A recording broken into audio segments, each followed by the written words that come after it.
my name is Dr. Ray Pastor. Today I'm going to talk about why I believe that Brazilian Jiu Jitsu or wrestling should be a part of all school programs, elementary and middle and high school programs, and why I believe all children should be doing it. Let me tell you a little bit about myself, my background first. I do have a Ph.D. In instructional systems. My research is on how people learn. I'm a professor. I work in a college of education. I've been involved in Brazilian Jiu Jitsu for a number of years. I'm a purple belt for those of you that know what that means. But to start out, let me tell you a little bit about Brazilian Jiu Jitsu for those of you that don't even know what it is. So I'm going to show you some pictures on the screen so you can see what it is. But Brazilian Jiu Jitsu is an art that involves using a gi or no gi, and it's very similar to wrestling. Wrestling and Brazilian Jiu Jitsu are very closely related, and when I'm talking here, I'm talking about any form of grappling art. Brazilian Jiu Jitsu, wrestling, that includes judo, that includes any art like that. It's 100% grappling. I'm not referring to arts like karate or taekwondo, or Hapkido, or really any art like that. Not that I think they're bad, but I'll kind of go through some of the reasons why I really think a grappling program is the most appropriate for children.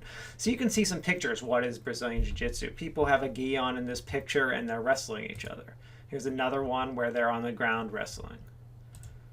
Here's another picture of a person getting thrown. Here's someone wearing no gi, which is more wrestling.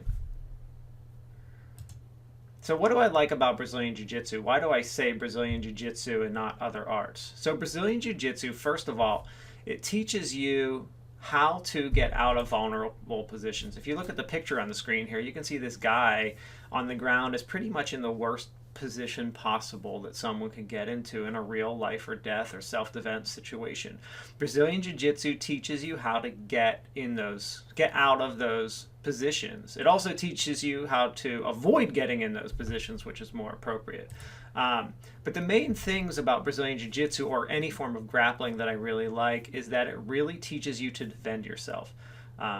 So my first point is here, it really teaches you to defend yourself. Why does it teach you to defend yourself? Because you can train it at full resistance, meaning there aren't any punches or kicks in the main sport of Brazilian Jiu-Jitsu or wrestling. You don't punch someone in a wrestling match. But the thing is, you can wrestle at 100%. So why is that important? Well, unlike if I wouldn't really want to sign my 5-year-old up for boxing because I'd be afraid they would get punched in the face and get brain damage. The problem is if I don't let them actually punch as hard as they can, they're not really training it effectively, so they're not really learning it. This is an issue with a lot of taekwondo and karate schools, is that they don't train at 100%. Now, if you do train at 100%, then you're going to learn it. You're really going to learn the skill. The issue is you really can't do that with kids with punching and kicking. So adult karate and BJJ or adult Muay Thai and boxing is usually pretty good because they can actually punch each other in the face and they learn how to really use the art. Just as an example, imagine me trying to teach you how to play the guitar, but I never let you actually play it. That's essentially what punching the air in kids' karate class is doing. It's like me teaching you the A note of the guitar but never letting you play a song. That's essentially what is happening when you are just punching and kicking the air or punching a board.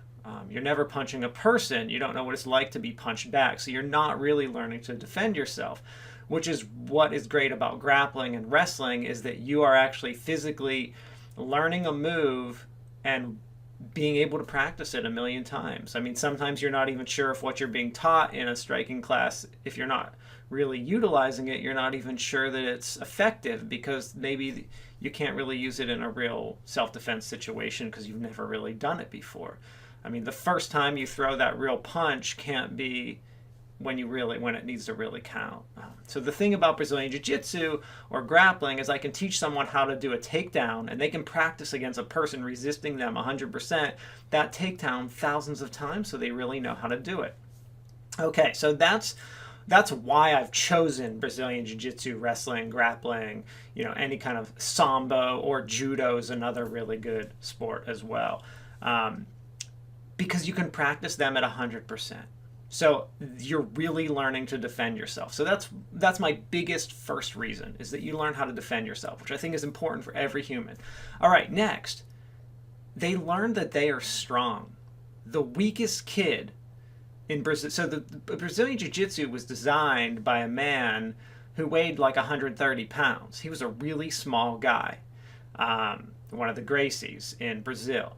He developed this art, which is based on judo and kind of wrestling, and he was a really small guy, but he said to himself, he was watching full contact fights. They were watching, and they basically, based on full contact fights, learned how can a small guy really defend themselves against someone bigger or stronger. So no matter how small your kid is, they are going to learn how to be strong. Now the thing is, what happens is Brazilian Jiu-Jitsu is really a skill. It's not really based on strength so much. So the thing is, if you take a 5-year-old kid who is very shy, timid, weak, have them learn Brazilian Jiu-Jitsu for a year. Next year, they have to wrestle against a kid who is strong and big and confident, but has never done Brazilian Jiu-Jitsu. That shy, weak, timid kid is probably going to win the match. You learn that you are strong. No matter how you're doing in the class, you're gaining confidence and strength as you progress. You really, really, really gain that confidence. So it really helps anti-bullying. It helps you. It helps you really learn how to handle yourself, so you don't have to be afraid because you know that you are stronger. The other thing it does, and this is my third and final point really, is that it teaches you that someone is always stronger than you. So if a kid is a bully, the first thing you learn in Brazilian Jiu-Jitsu is check your ego at the door. Your ego is really gone. You learn that that there are people who are stronger than you always. In class, you're going to wrestle against people and you're going to get a little, beat up. I don't want to say beat up like bloody or bruised eyes or anything like that, but you're going to get wrestled. They're going to pin you. They're going to take you down. And I'm using some terms that this is more for the general public. So for those of you who are Brazilian Jiu-Jitsu are like, why are you saying pin? We don't do that in Jiu-Jitsu. Well, I'm trying to speak to everyone here, not just Jiu-Jitsu specialists. Or practitioners. I'm trying to make this a little more general with terms that everyone will understand. But it really prevents bullying. It also, if you take a bully and put them in jiu-jitsu, it teaches them that they need to kick their ego out and they can't really be a bully because there are people who are bigger and stronger than them. It also, has them work together with kids who aren't and teaches them like, oh yeah, I am really stronger than this kid. So I have to take it a little easy when I go against them, and I'm going to work on my skills rather than my strength. And it really helps a bully build their confidence as well and teaches them how to handle themselves in those skills and teaches them how to interact with people that aren't as strong as them. So overall, it's really good for the shy, timid kid and the bully. I really think that if we implemented something like this as part of schools in elementary and middle and high school at all levels, I really think that we would have much less problem with bullying. I think kids would have improved self-confidence. I think that all kids would know how to defend themselves. I think kids would be used to working together. And then you have all the other skills, like working together as a team and all the things that you get from sports, that camaraderie, working together as a team, how to function as a unit, how to listen to people, how to take orders, how to, things that those skills that you learn from all sports are also a part of Brazilian Jiu-Jitsu and wrestling. So, you're going to gain all of those, but these are kind of the big things that I think you gain from it that you might not gain from all other sports. But I really think that it would really improve a lot of things in schools. I really think it would be great. If maybe as part of a gym class, I think that there could be a unit or a semester or a few months each year that they do something like this. I really think it would help kids out a lot. I think it would be one small step towards solving some big problems.